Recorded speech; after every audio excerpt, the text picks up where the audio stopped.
If one person would ask me, what is the best piece of advice you could give? The one piece of advice I would give is this: the most important thing in your life is to have a relationship with God. Now, it sounds simple, but I feel like a lot of Christians really don't understand how important a relationship with God is and really how to have a relationship with God.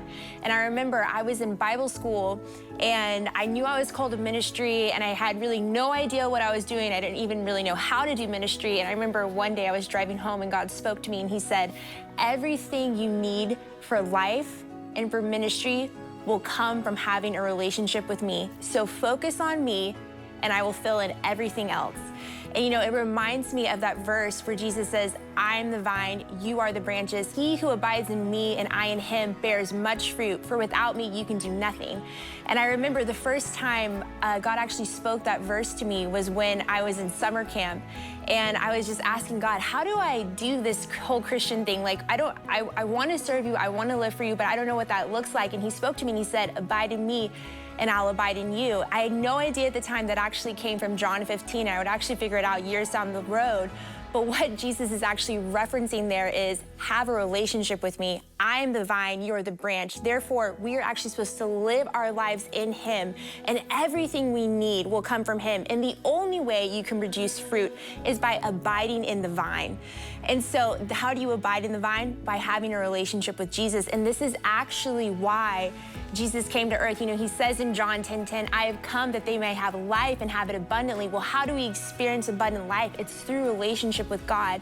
And Jesus didn't just come to earth to, you know, to die on the cross so that you could be forgiven of your sins. Jesus didn't just come to earth so that you could get a pass to have salvation to get into heaven. Jesus came to earth to restore relationship that had been broken and lost by sin. And so when we actually look at the life of Jesus, everything he did in life and ministry was from his relationship with the Father.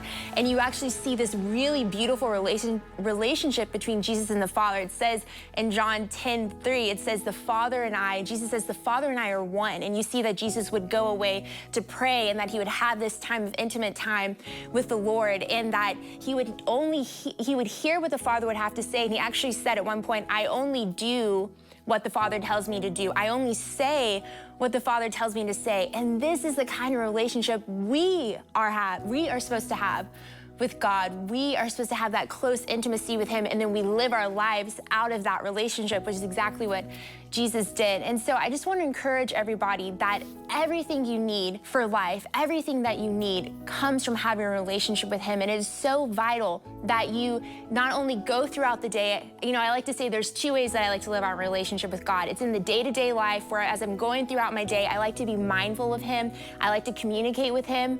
And, you know, just as things are busy, I have that time, you know, being mindful throughout the day. And then also when I make time in my day to spend with him, whether it's 10 minutes, 20 minutes, 30 minutes, where I can really quiet myself and just focus on him and worship him and hear his voice and have his spirit just wash over me and cleanse me.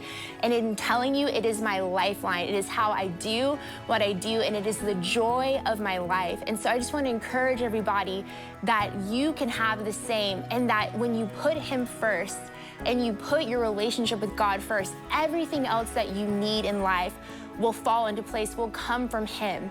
So I want to encourage you guys with that today, that you were created to have a vibrant relationship with God, that you were meant to dwell within the vine, and that when you do that, everything else you need will fall into place.